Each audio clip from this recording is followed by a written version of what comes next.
क्रिया है प्राणायाम। ठीक है, प्राणायाम की प्रक्रिया है। प्राणायाम कैसे किया जाता है? कहा गया है कि प्राणायाम परम बलम। ठीक है, प्राणायाम में बहुत बल है।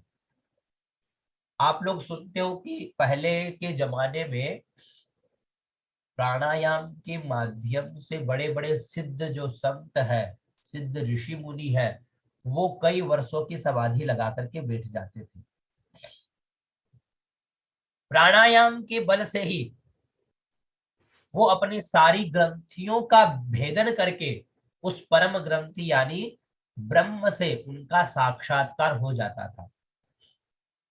प्राणायाम के बल से ही उन्हें ना तो कोई भूख लगती थी, ना कोई प्यास लगती थी, ना शरीर की किसी प्रकार की क्रिया होती थी। यह वही प्राणायाम है, यह वही वैदिक विधि का प्राणायाम है।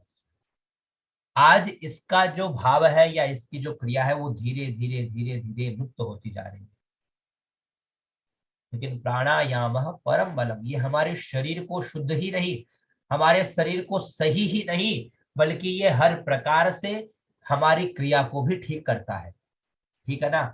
प्राणायाम प्रतिदिन करे तो शरीर भी शुद्ध रहता है, एक मस्तक पे एक अलग तेज भी रहता है।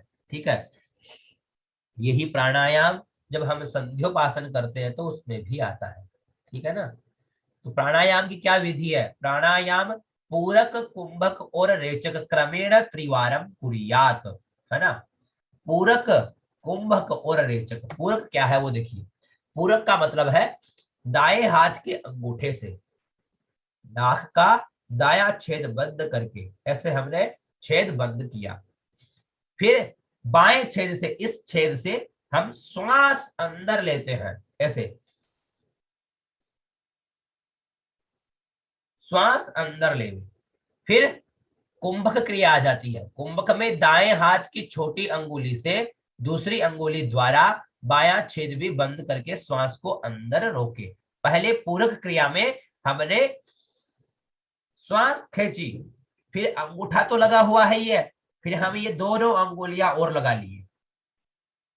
ठीक है, दोनों अंगुलियां लगा के हमने श्वास को बंद कर दिया और श्वास को रोक करके रखे हुए हैं। ठीक है, रेचक क्रिया में उस अंगूठे को हम हटा देंगे और ये अंगुली लगी रहेगी और धीरे धीरे धीरे धीरे श्वास को बाहर निकालना है। ठीक है, एक बार देख लीजिए, ये तो हो गया पूरक।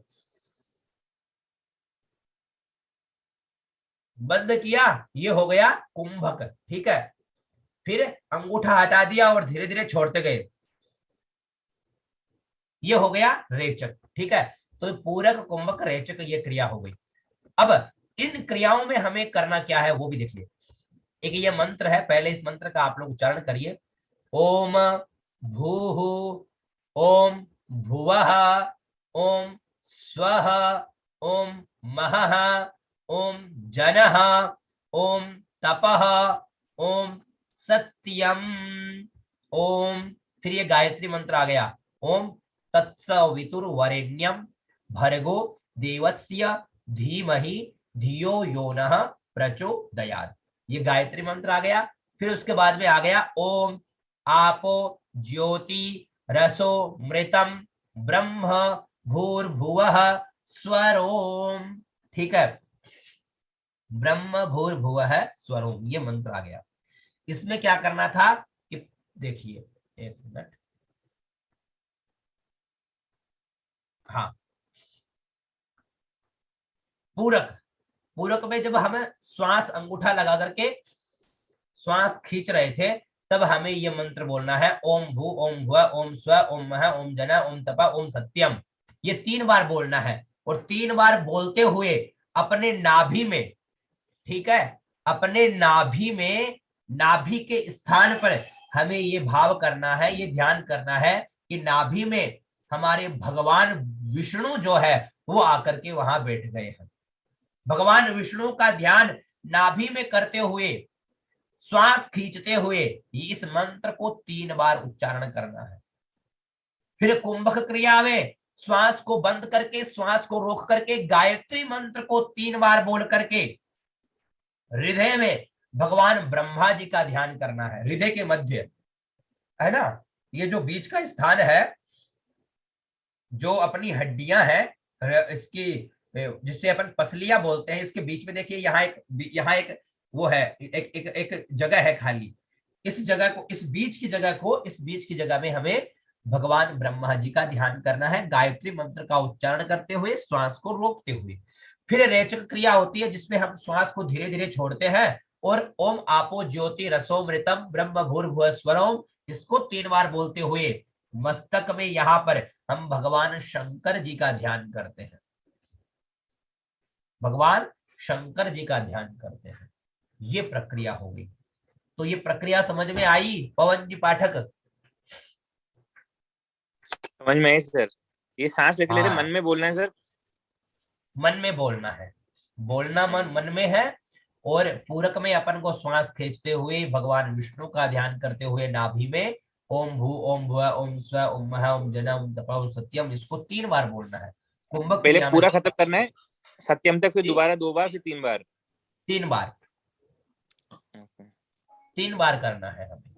ओम भुव ऐसा नहीं, ये पहले ओम से सत्यम तक पूरा। हाँ, ओम से सत्यम तक। ओम भू ओम भुव ओम स्व ओम मह ओम जन ओम तप ओम सत्यम। ओम भू ओम भुव ओम स्व ओम मह ओम जन ओम तप ओम सत्यम। ओम भू ओम भुव ओम स्व ओम मह ओम जन ओम तप ओम सत्यम। ऐसे श्वास खींचते हुए फिर श्वास को रोक लिए, फिर ओम गायत्री मंत्र को 3 बार बोल लिए मन ही मन में, फिर श्वास को छोड़ते हुए आपो ज्योतिरसोमृतम ब्रह्म भूर्भुवः स्वरम, इसको 3 बार बोल लिए। और तीनों क्रियाओं में पहले भगवान विष्णु का नाभि में, भगवान ब्रह्मा का हृदय में, भगवान शंकर जी का मस्तिष्क में ध्यान करना है। ठीक है?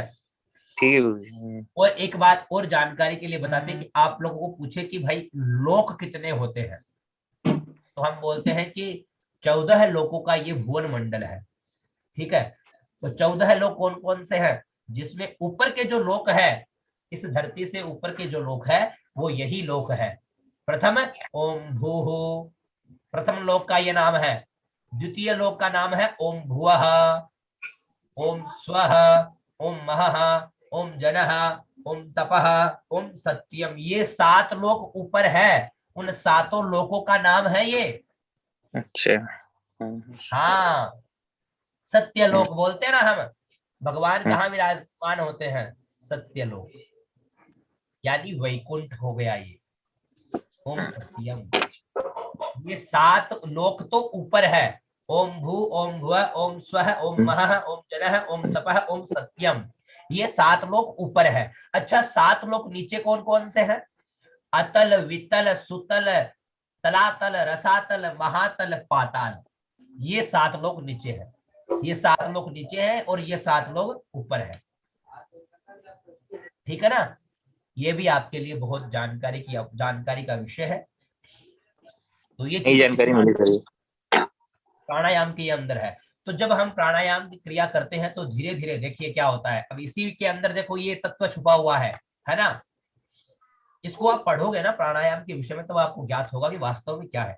भू, आपका क्या होता है, एक एक करके शरीर की जितनी भी गांठें हैं वो गांठ खुलती है, ग्रंथियां खुलती है। पहले ये भू नाम की ग्रंथि खुलेगी और आप इस लोक को छोड़ करके भूलोक में पहुंच जाओगे। वहां की सारी क्रिया, आप यहाँ बैठा हुआ शरीर वो क्रिया देख पाता है। फिर आप उसको भी छोड़ते हो, फिर आप और ऊपर उठते हो, फिर आप भूलोक में पहुंच जाते हो, फिर आप स्वलोक में पहुंच जाते हो, फिर मह, फिर जनः, फिर तपः, फिर आप सत्य लोक तक पहुंच जाते हो। सत्यम यानी भगवान विष्णु से या भगवान ब्रह्म से आपका साक्षात्कार हो जाता है। बोलो कितना गुण छुपा हुआ है, बहुत चीजें छुपी हुई है ना? तो ये क्रिया है हमारी, ये एक क्रिया है। इस क्रिया के माध्यम से हम उस ब्रह्म तक हमारा संबंध बन जाता है। ये प्राणायाम की क्रिया है। नीचे एक लाइन यह भी है, ओम नमो भगवते वासुदेवाय। जो नहीं बोल सकते हैं वो केवल ये इस मंत्र को बोल करके भी आप कर सकते हैं, है ना? ओम नमो भगवते वासुदेवाय, ये द्वादशाक्षर मंत्र बोल करके भी आप जो है प्राणायाम की क्रिया कर सकते हो। और ये अगर याद है तो फिर कहना ही क्या है। तो ये हो गई हमारी प्राणायाम की क्रिया। फिर आगे जो है शिखा बंधन वो हम कल से करेंगे। ठीक है?